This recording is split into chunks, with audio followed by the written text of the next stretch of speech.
Assalamualaikum warahmatullahi wabarakatuh. Selamat pagi, salam sejahtera untuk kita semua.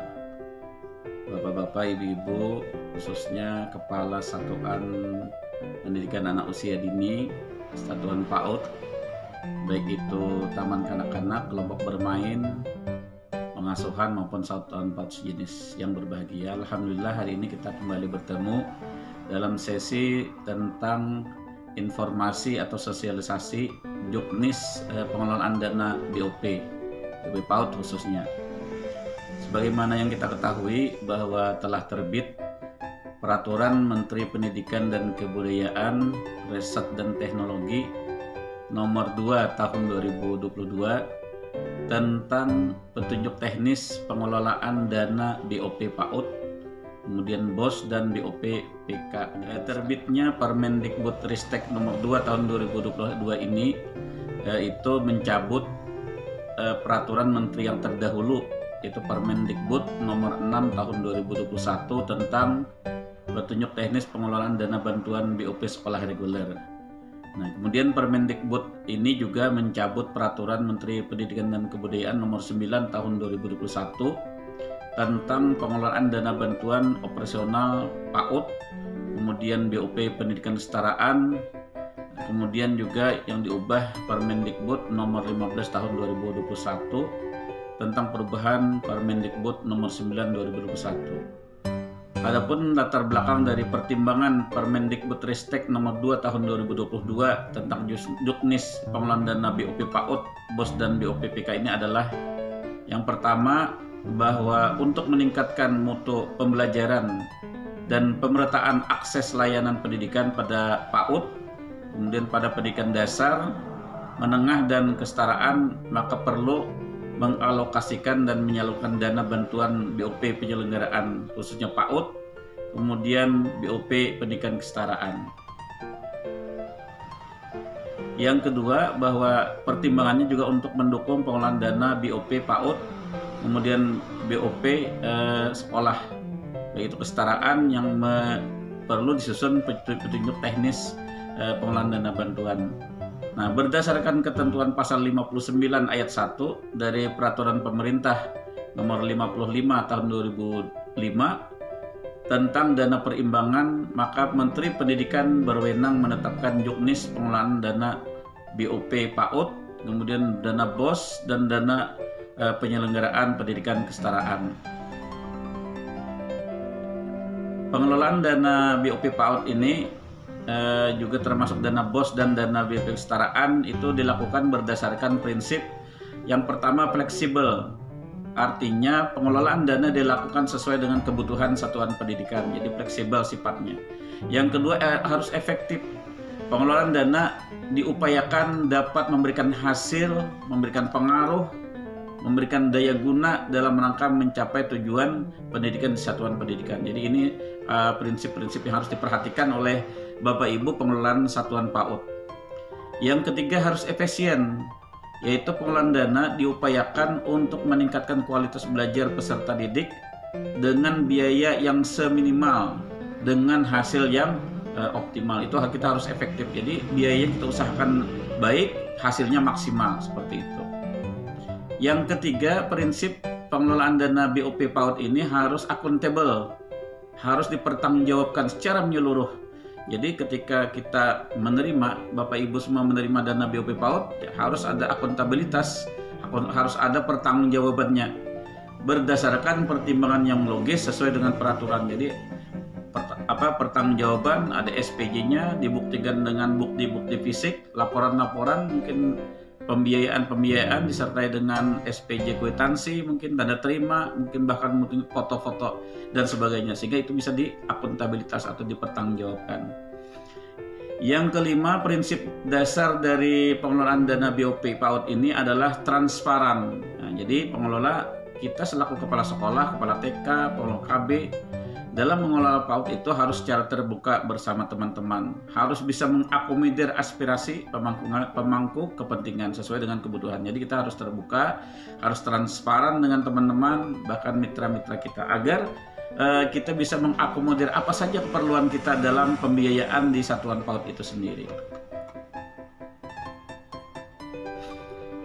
Nah, selanjutnya saya ingin jelaskan bahwa penerima dana dari satuan penerima BOP PAUD ini khususnya yang pertama adalah taman kanak-kanak, kemudian kelompok bermain, kemudian penitipan anak, kemudian juga satuan PAUD sejenis, kemudian ada sanggar kegiatan belajar dan pusat kegiatan belajar masyarakat. Nah, dana BOP PAUD ini terbagi dua.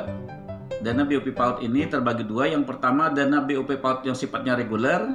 Dana BOP PAUD yang kedua adalah sifatnya kinerja. Jadi ada disebut dengan BOP PAUD reguler, ada BOP PAUD kinerja. Adapun persyaratan penerima dana BOP PAUD ini sesuai dengan Permendikbud ini ya, khususnya pasal 3 ayat 1 dan ayat 2. Persyaratannya yang pertama, satuan PAUD itu harus memiliki NPSN ya, NPSN, kemudian terdaftar di Dapodik ya, data pokok pendidikan. Kemudian selalu melakukan pemutakhiran data di Dapodik. Nah, kemudian juga ada izin penyelenggaraannya dari baik dari masyarakat maupun dari pemerintah. Kemudian ada rekeningnya, rekening bank penerima atas nama satuan sendiri dan bukan satuan kerjasama ya, jadi bukan satuan kerjasama. Jadi itu persyaratan-persyaratan umum yang harus dipenuhi bila kita ingin menerima dana bantuan BOP PAUD. Kemudian apa saja yang bisa Bapak Ibu pergunakan dalam dana BOP PAUD ini? Apa saja komponen-komponennya? Nah, dana BOP PAUD itu digunakan pada dasarnya untuk membiayai operasional penyelenggaraan satuan PAUD itu sesuai dengan komponen-komponennya. Nah, komponen penggunaan BOP PAUD sebagaimana yang disebutkan itu yang pertama meliputi penerimaan peserta didik. Jadi ketika penerimaan peserta didik maka dana tersebut bisa dialokasikan. Yang kedua pengembangan perpustakaan atau layanan pojok baca. Jadi ketika kita ingin membentuk pojok baca di satuan PAUD maka itu dana itu juga bisa dialokasikan. Yang ketiga pelaksanaan pembelajaran dan bermain. Jadi ketika namanya juga satuan PAUD ya, kegiatan bermain, kegiatan pembelajaran, maka ini harus kita porsikan alokasinya untuk dana kegiatan ini di anggaran BOP PAUD. Kemudian juga yang keempat pelaksanaan evaluasi, mungkin sifatnya asesmen sederhana, mungkin dia apakah itu evaluasi pembelajaran maupun evaluasi bermain itu sendiri. Jadi ini ada alokasi yang ada di BOP PAUD. Yang kelima pelaksanaan administrasi kegiatan satuan pendidikan. Nah, penataan administrasi dengan baik, kemudian mungkin mulai dari surat menyurat keluar masuk sesuai dengan standar 8 ya, maka ini bisa kita alokasikan bagaimana porsinya di bantuan operasional tersebut. Yang keenam, komponen penggunaan BOP PAUD juga bisa digunakan untuk pengembangan profesi pendidik dan tenaga kependidikan.